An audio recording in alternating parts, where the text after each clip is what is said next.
Bonsoir vous tous, notre téléspectateur de l'émission Comment gagner le combat de la vie. Une fois encore, c'est la Ronde de Noir, Maman d'Alliance, qui vous apporte la parole de Dieu ce soir.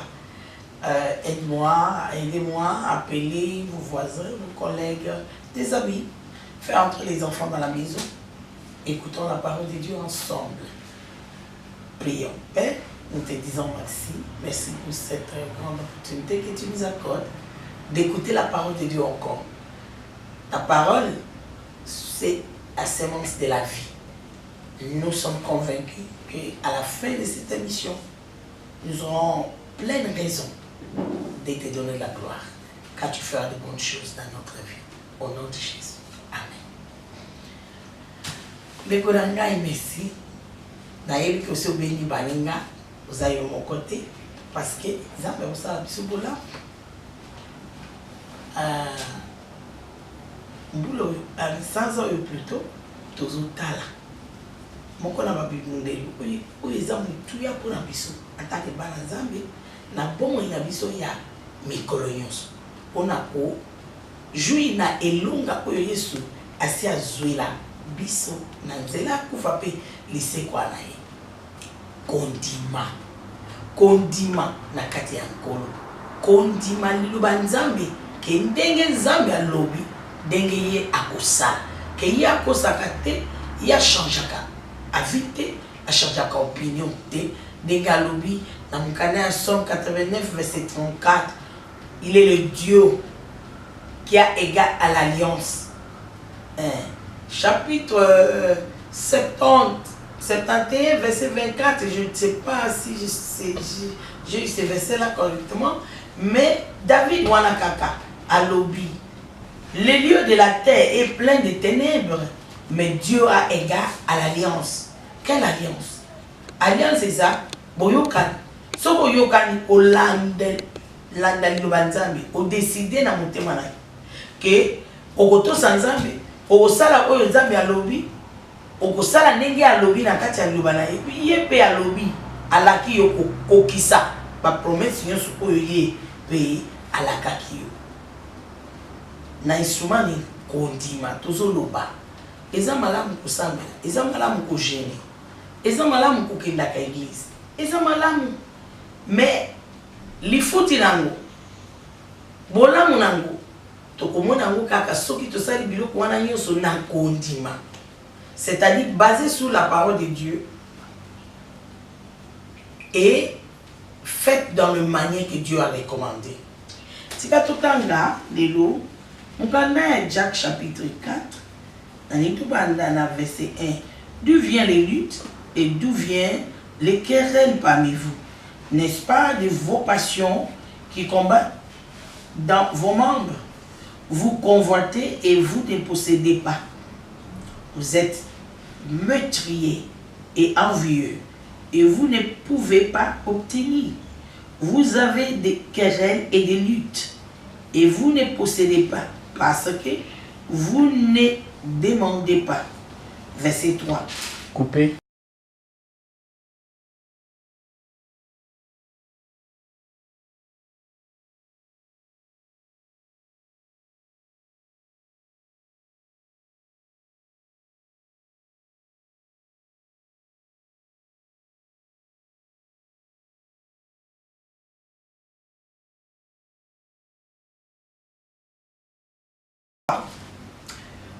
Vous demandez et vous ne recevez pas parce que vous demandez mal. Le bazam bezo talisa biso. Et tokoki ko senga pa nzambe. Tokoki ko prier. Tokoki ko yana ndako ya nzambe. Pe to sali requête na biso auprès de Dieu. Pe tozui résultat malamu te ou bien tozui résultat. Pourquoi? Parce que to sengi mabe. Bon, okoko tu na kaba madayo. Et ligi koloba nini ma to sengi mabe. O senga mabe elingi koloba. O sengi kolandisa mana mibeko oyo ya tiena liloba na yete. Bato ebele bakanisa ka gêne des conditions pour na exaucement ya prière c'est faux et archi faux.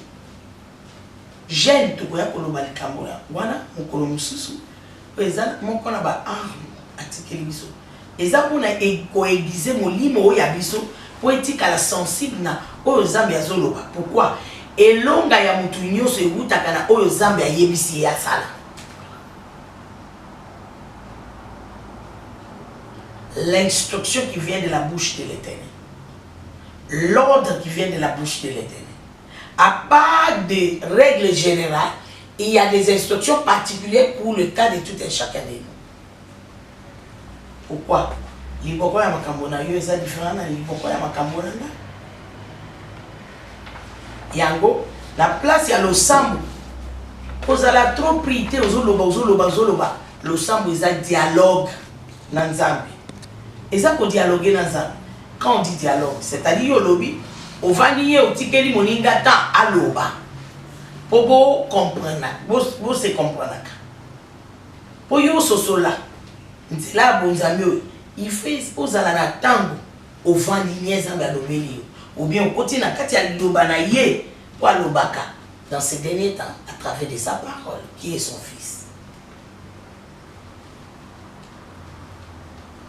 Yoka, vous demandez et vous ne recevez pas parce que vous demandez mal dans le but de satisfaire vos passions. Tika totala dengue ko mama na parole de vie. Tala linga kotanga liloba Nzambe mingi. Na limbaka ngote kotanga na ma version ebele. Esungaka bongo esosola makasi. Tozana mukanda ya Jacques chapitre 4. Si pour na lingina répondre verset 3. Vous demandez et vous ne recevrez rien. C'est que vous demandez mal. Vous demandez seulement pour satisfaire vos désirs mauvais. Au moins, les lois n'ont pas makambo ya losambo te. Sinon, au moins, sujet ebele bimika na verset moko. Mais na linga zwa place ya parce que vous demandez mal. La Bible est l'objet de demander mal, c'est-à-dire de servir sans condamner. Il y a l'objet de pas na condamner. Hébreux chapitre 4 verset 16. Chapitre 4 verset 16. Approchons-nous donc avec confiance du Dieu puissant qui nous aime.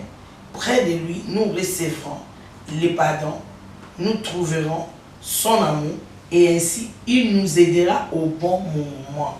Soko Kelina, lui c'est grand au Kozala, habitué ou bien. De toute façon, lui c'est grand pour en gros, ils sont populaires pour les cas. Parole de Yoka.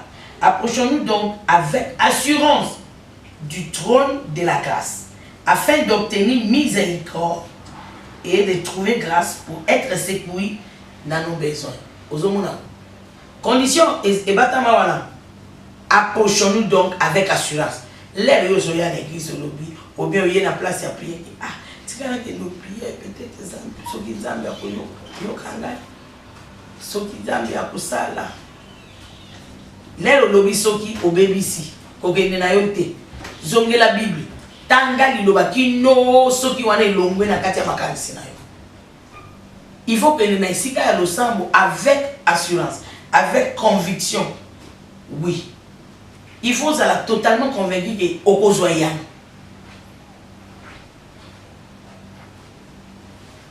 Net au lobby dans l'émission où il est le cas. Jacques chapitre 1 verset 6. Dans le livre. Si tu manques solution quelconque, demande à Dieu. Parce que Dieu donne à tout le monde. Librement, sans reproche. Mais, verset 6 c'est le but, mais c'est lui qui vient demander auprès de Dieu qu'il soit bien sûr qu'il attendait une réponse. Dans ma version, qui demande avec foi. Yo motozola nanga. Makamuna yo wanozo lila ozo se plaindre, ozo silike na nzambe. Est-ce que au senga qui na kontima? Parce que oyo benga mi kontima. Eza ko tsheli lo ba nzambe na musala. Eza ko sala makambo na yo ndenge Nzambe alobi. Pandenge ozo sentina, pandenge yo moni, ndenge ya yebisi yo osala yango. Bible elobi. Soki to sengi mabe, to kozwa résultat. Kosenga madame à lobby. Approchons-nous donc avec assurance, avec conviction, avec foi. Et tu as miséricorde. Oui, tu as une situation. Situation ni nous les cas. Il y a quelqu'un qui a confiance absolue. Il y a des gens qui ont ma coquille. Il y a pour répondre. Azana ma coquille pour changer la situation. A tout si pour sembler la situation. Et ça, une situation a été il faut na mise sur konima au monde a essayer de changer. Et aux hommes a essayé de changer malgré aux hommes na bumami balé. Changer mes cocottes dans la carte. Ça c'est la vérité de la parole de Dieu. C'est ça la vérité de la parole de Dieu. Banda au sein de la ligne au Vali ou à Rosolanda. Mais sans en merci parce que il y a des salles qui beaucoup dans la émission. Il a répondu. A répondu au dengue. Azo pesayo. Et l'eau que zanga.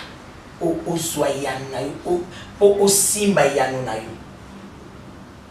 Kende na elongo na ngai na Marc chapitre 11. Na lingi totanga verset 24. Eza mutuya. Mokolo mususu nazwa ke expérience moko na mama moko. Mi mama ayaki na bureau. Maman, nazo comprendre te ngai basabité de Dieu béni basambeli ngai mais nazo bi kaka te naza malade. Na oyo kapasi kutu na pesi ndaku nanga pona cellule de prière pas prière pas nanga chaque mardi na bikité elle a bandi plainte wana.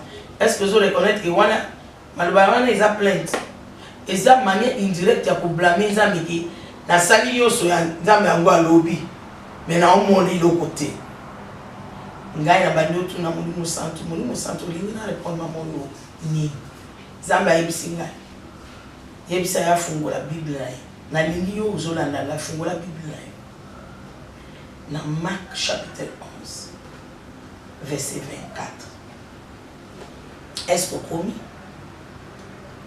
tokotanga ngo ba rebelle 7 fois tanga elongo na ndenge na zotanga na bandina version 8. C'est pourquoi quoi zonga sima to partager ki yango mais mission est cas verset 22 23. Jésus prit la parole et leur dit ayez foi en Dieu ou bien ayez la foi de Dieu. Je vous le dis en vérité, si quelqu'un dit à cette montagne, ôte-toi de là et jette-toi dans la mer. Si quelqu'un dit aux maladies, sors de mon corps. Je ne suis pas ton demeure. Je suis l'habitation du Saint-Esprit. S'il ne doute point dans son cœur, mais croit que ce qu'il dit arrive, il le verra s'accomplir. Si tu as verset 24,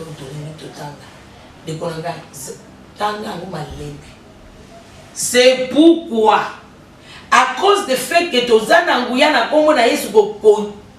as montagne, nanzela kondima na biso na kati ya Yesu toko déplacer montagne, toko longola cancer na zoto, toko longola diabète, toko benga na tension, toko écraser asthme, toko kiko buka hôtel ya célibat endurci ou bien stérilité na kondima na kati ya Yesu yoka. C'est pourquoi moi Jésus je vous dis, tout ce que vous demanderez en priant, croyez que vous l'avez reçu. Croyez que vous l'avez reçu. Croyez que vous l'avez reçu. Croyez que vous l'avez déjà reçu. Et vous le verrez s'accomplir. Malobana wana ilakisi. L'aide de Zosa Melasiko. Elle n'a pas dit que vous avez ko benga na malade wana na nzoto na. Kaka na minute Zosa Mela wana dima ke cancer bimi. Dima que aussi délivrance na. Dima que malade wana ke okomona nzoto na yo siko après il manifester lobiko wana. Mais soki lelo ozo prier neti ekozalema ekokengete kaka ozosambela wana nde yebaka ezolongwa malade ezolongwa kutu ndenge ozoyoka ngongo na ngai malade wana ebandi mbangu déjà tension wana ebandi okita ekiti na komani yango tension kita zala normal oyo eza na se mata zala normal excès de sucre kita na kombo na Yesu. Oh fibron na lobby moto ya Nzambe ezikisa yango ekauka ebima na voix basse ebima yo na voix basse na kombo na Yesu. Nga na yebi kezobi oui eloko nyoso flèche nyoso babeti na matrice na yo evanda kuna o nyama nyoka o muselekete o jeko ebima na nguya mulimo santo na pelisi matrice na yo moto kisti nyoso elima au nom puissant de Jésus. Diplôme na yo oyo babomba soki olingo kende interview ya musala butu wana kakokolota ozali nanu na école primaire oyo tikaka depuis kala nakei na école wana na pelisi école wana moto na pelisi hotel nyonso eza na école wana moto ya Nzambe na bimisi étoile na yo na diplôme na yo kuna na bimisi molimo na yo kuna décréter délivrance na yo chômage ekoisami mari de nuit wana na pameli yango na kaboli yo na mari de nuit na femme de nuit na kotisi divorce éternel entre yo na mari de nuit na femme de nuit na nzela makila na Yesu esopanaki ko kangola yo au nom puissant de Jésus. Quand ndenge nazoloba wana ozokangola ata na tangi makambo na yo te guya na Nzambe ekota na vie na yo ebalusa situation na yo positivement force nyonso ebatama ezonyokola yo osimba mbongo problème ekoi na pameli dévorer wana na kombo na Yesu na décréter liberté na yo okangolami na kombo na Yesu yo moko banda koloba na kangolami papa merci na kangolami merci pour la guérison nanga merci pour la délivrance nanga merci moi si nanga za na nzela merci mobali nanga za na nzela mobali nanga za na nzela merci 9 mois nazotatola nazoya kotatola na émission oyo munene ya Nzambe ya mama d'alliance nazolakisa mwana na ngai nazoya kotatola ndenge fibrome échanger ekomi mwana kitoko nazoya kotatola ndenge kauki ebimi na voix basse matrice ekomi dégagée.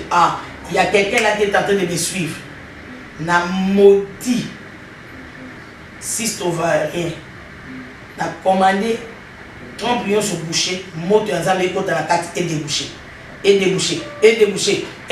ezo débouché yango siko oui moto oyoki moto oui yo moto mwana mwasi wana ozolanda nga oyoki moto na ba trompe na yo intervention surnaturelle ezosalema chirurgie surnaturelle ezosalema na kati na yo mutu vida yo ekangami depuis okutanaki na mobali songolo osangisaki nzoto na ye nakei na kati ya kodia ya mobali wana na panzi yango na moto ya Nzambe nabimisi étoile na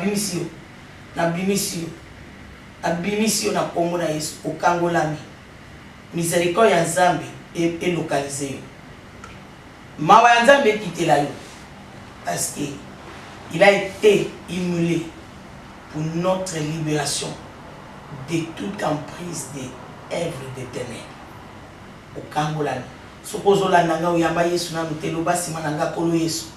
Merci pour na bolingo na yo talisaki na ikulusu pona na. Merci pour yo ozwa ke sika na ngai na kati etumu o esengeli na ngai na ikulusu. Pe opesa kinga bolingo na yo na mulimo na yo. Lelo na tatolike na ndimi yokolo pe mobukisi na. Petolanga na makila na yo. Limisa masumu na ngai nyonso. Obanda lelo na komi mwana na yo. Satana yanga na yo esili lelo na nzela makila na Yesu. Na komi ya Yesu. Vana Yesu papa na komo na Yesu merci pour na ndeko na ngai ya uti ko yamba Yesu. Biblia elobi lola etondi esengo siko.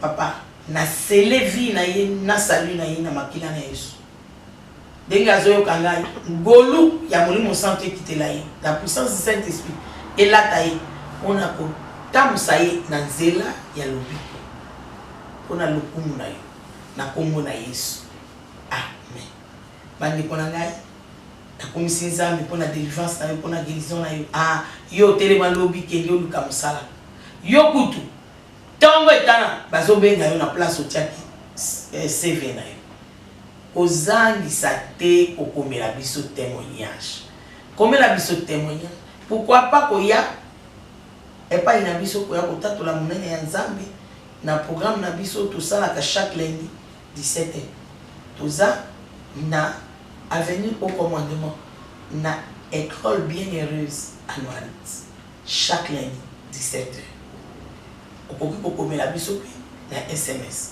082 22 23 503 na bande 082 22 23 505 puis numéro article pe ezali 089 88 88 822 je répète 089 88 88 822 komela biso pe na page Facebook toko sepela Fora Plus témoignage préoccupation olingi to sambela pona yo olingo senga rendez-vous omela biso tikala utiliser ngonga oyo ko encourager motema na yo moto landaka biso opambola mina émission oyo tika molimo santo asimba motema na yo ndenge ekomama na Galates chapitre 6 la ligne totale Loana chapitre 6 verset 6 et celui qui a à qui l'on enseigne la parole fasse part de tous ses biens à celui qui l'enseigne. Ne vous y trompez pas, on ne se moque pas de Dieu. Ce qu'un homme aura semé, il est moissonnera. Ndekonangai, ozoyo kangai, tikazamba simba yo, obenga biso, oseme, okoki koloba, allo, maman d'Alliance, ngana ndimi na futa émission moi oyo mobimba. Toko sepela, lola pe ko sepela na yo. Zambe pe akozongisela yo au centime. Denge batu bazobika, denge batu bazopambola, denge batu bazozwa solution na kati ya ba situation na bango. Zambe akobosa na yo te. Eko akokote pe yo. Yeba ki azaka na buku ya souvenir. Dans Somme 20, alobi que l'Éternel se souvient de tes offrandes et qui t'accorde les désirs de ton cœur. Toko zelaba belle na bino. Toko l'exape numéro bancaire na biso. Sokolobi tant de problèmes na ngai. Ou le qui au viri yango kaka de compte à compte. Zambe pe ampambola yo. Obosana te chaque lundi tozana école bienheureuse à Noarit sous l'avenue au commandement à 17h. Et tu veux avoir des rendez-vous personnels avec moi? Benga, comment SMS? Donc, on fixe les rendez-vous. Là-bas, c'est là, numéro mususu. Il y a RT 099 08 6 6 8. Comment senga rendez-vous? On fixe le rendez-vous, on indique le bureau. Puis, on a indiqué Zambi, on a sala bisobola. Kilo to kokutana. Tika et lumière ya elongi ya Nzambe engenga likolo na yo engala epesa yo kimia esopela yo ngolo na kombo na Yesu.